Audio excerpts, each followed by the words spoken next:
I like hot dogs. You may also like hot dogs. What's not to like?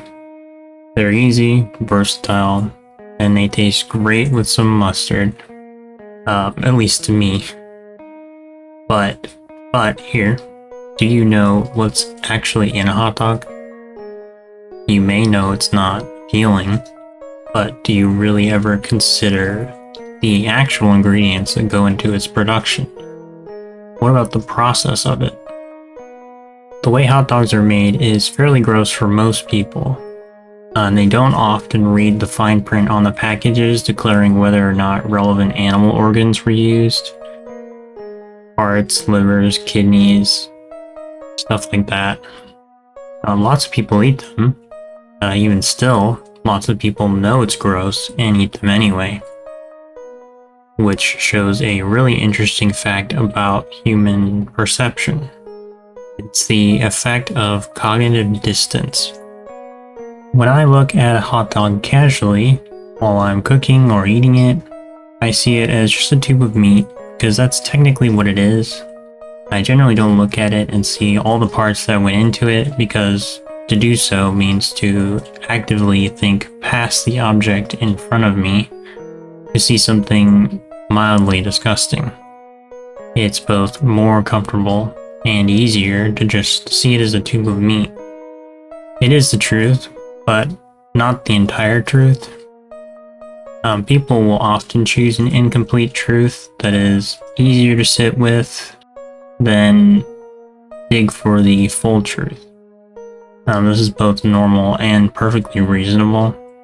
The important part of this automatic cognitive distance is simplicity and speed. It prevents us from getting caught on things not in front of us and allows us to move through the world more efficiently. You could call it a survival thing of sorts if you want to. It's kind of what it is. Odds are, if you took all the parts that went into a hot dog and put it on a plate, all cooked up and ready to eat, that same person who eats a hot dog would probably not be very fond of eating the parts themselves. There's an important distinction here, because it's not that someone is inconsistent or dishonest with their preferences.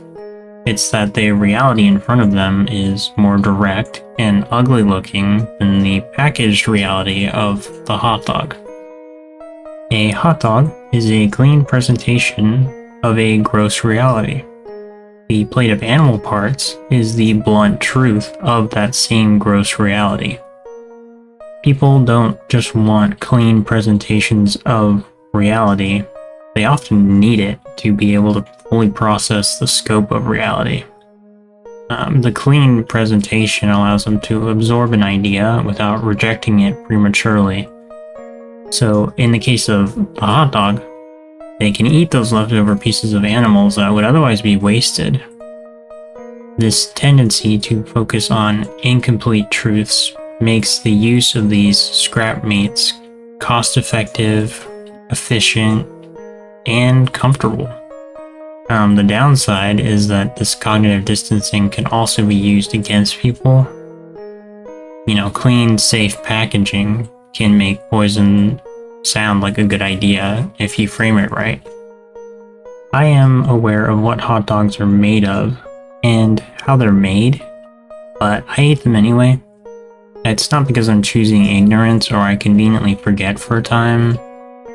It's because I know that good ideas don't need to be pretty, they just have to work.